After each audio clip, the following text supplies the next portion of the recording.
Silent Hill is a classic 1990s horror game developed by Konami for the PlayStation 1 and sparked a 16-part series that stayed active until around 2014. But that's not all. Many games made by people around the world are inspired by or reference Silent Hill, giving it one of the largest cult followings of any horror game ever. So now, without further ado, sit back, relax, grab your popcorn, and enjoy this awesome review that took me 3 months to put together!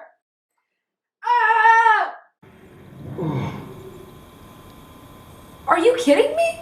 To sum up Silent Hill in around a minute or less, Harry Mason and his daughter Cheryl are going on a vacation in the town of Silent Hill when their car crashes. Cheryl completely disappears and the town becomes pretty much deserted of all human life forms.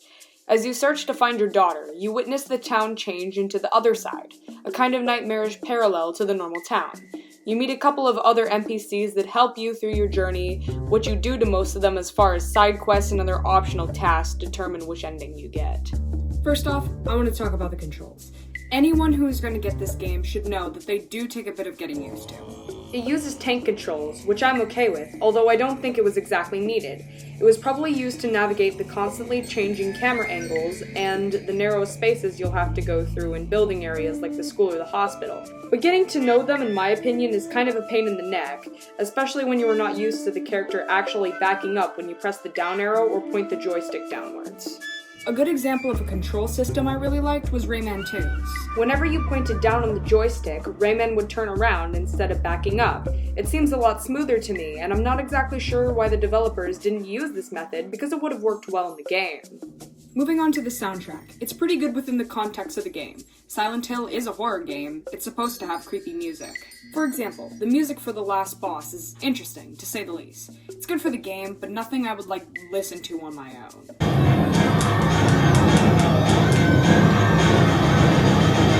If you remember from one of my previous videos about To Kill a Mockingbird, I talked quite a bit about how silence is so important in movies, and that goes for games too.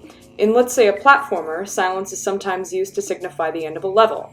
Often it's also used at the end of bosses, usually partnered with some sort of ambient track, and it creates a moment of relief that allows you to step back and say, hey, I did it. Silent Hill does that too, but differently. Very similar to The Shining, if you remember the little blip I mentioned about it in my TCAM review, Silent Hill uses silence to create moments of dread. For example, if I'm walking around in the other side hospital, I'm already pretty on edge because of, look at this place. It's creepy, not a place I would want to be in real life. But when I enter a room and the music just disappears, it's really enough to stop anyone dead in their tracks. Yeah, we're good. What? Oh my god! However, besides whatever this is, the game does have a couple of good, almost indie-like tracks that play during the intro and at the end of the game. They're good, they set the mood and act as a decent intro to get you ready to play, and a good closer that conveys the message of, you got through it. Good job. Next up I want to talk about the dialogue, which is probably the lowest point of the game. Most of it is just fine, all the voice actors fit the part pretty well, and overall it's pretty good, but there are some points where it either seems too slow, what the character in question is saying doesn't match the subtitles, the characters are rambling, or some of the audio just clips out. Most of the issues have to do with Harry's character as being the main character he speaks the most. A couple of examples of the issues I mentioned is whenever Harry says wait, the audio will clip out as if it hasn't been cut right, and he'll just say what, and it's a little weird. There's also a couple points where the diction his voice actor uses doesn't quite match the subtitles. Sometimes they imply Harry is questioning something when the voice actor makes it sound more like a statement, which can be a bit confusing. Radio. What's going on with that radio? Just remember to take all of this with a grain of salt, because this is a PS1 game made in 1991, so they were probably experimenting with that stuff around this time. Moving on to the story and the puzzles, I don't have too much that I want to complain about here. The puzzles are challenging, and I can assure you that you will probably use the wiki at least once during your playthrough, especially nearer to the very end of the game during the nowhere section. This is probably Silent Hill's strongest point in my opinion, because these puzzles aren't so hard that you just rage quit and have to look everything up, but they're pretty interesting and overall very fun. Before I get to the endings, I want to talk about all the little secrets and Easter eggs in this game that make it a lot more fun to dig into and give it a ton of replay value. There are a bunch of these peppered throughout the course of the game. The most notable one is probably the names of the streets being the last names of certain horror novelists. For example, Stephen King's pen name Richard Bachman and Robert Bloch, the author of Psycho, and pretty much the whole school section is a giant reference to Kindergarten Cop. However, I do have reason to believe that other upcoming video games use Silent Hill to influence or inspire their works, which isn't too surprising considering that it was considered like the basis of all horror games when it came out. One of these is Lost in Vivo, a horror game made in 2018 about a mentally unstable person who loses his therapy dog in the sewers and pretty much goes to hell and back trying to find it. The inventory, enemy design, and the static noise that appears when enemies are near are definitely inspired by Silent Hill's game mechanics. However, in Lost in Vivo, they are taken to more of an extreme, if you will. Another supposedly Silent Hill-inspired game, at least in my opinion, is Yume Nikki, a surreal horror game released in 2004 about an antisocial girl who spends her time exploring her dreams. Many of the tracks in this game are similar to various tracks in Silent Hill. Here, take a listen.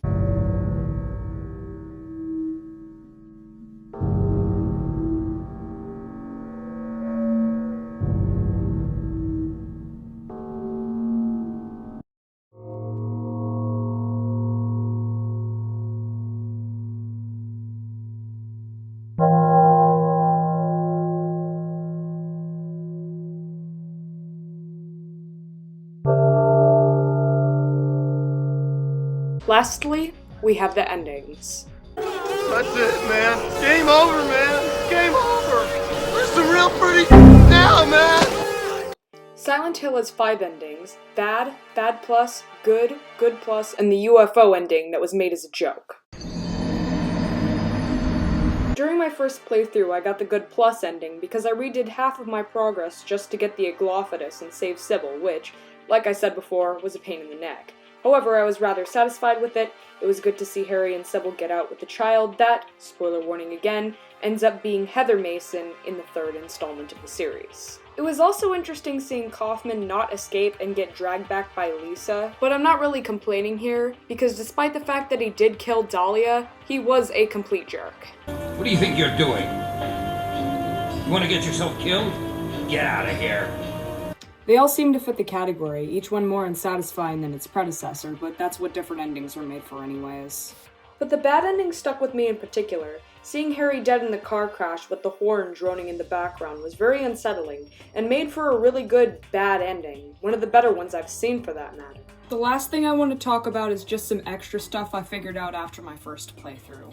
The UFO ending is great, but if you have to play through the game on hard mode to be able to get to it, hard mode is pretty much unplayable unless if you're like super good at video games, so is it worth it? The good thing is that you're allowed a bullet multiplier if you access the secret options menu, which, you just hold down all of the R and L buttons and you'll get to it. And if you put the bullet multiplier up, it will double the amount of ammo that you get for each box, which is really nice. And in the secret options, you can also change the color of the blood. So, of course, me being me, I played every single playthrough with the blood color on purple, because that's just the person I am. In conclusion, is Silent Hill a good game? Of course. Yes, it definitely has its flaws, but it makes up for these with an intriguing story, interesting characters, challenging puzzles, and all in all, I think everyone should play it. It's really good. So, thank you all for watching, and I will see you next time. Roll the credits.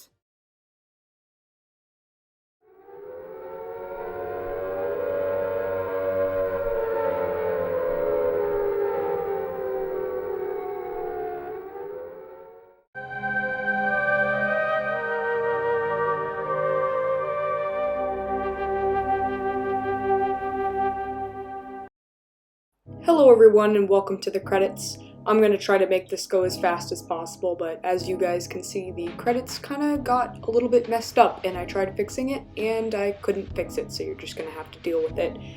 Anyways, like I said a little bit ago, this took me almost 3 months to make because of school, so please like the video. It would be awesome if you did that. But yeah, anyways, I hope you all have a good day. Peace.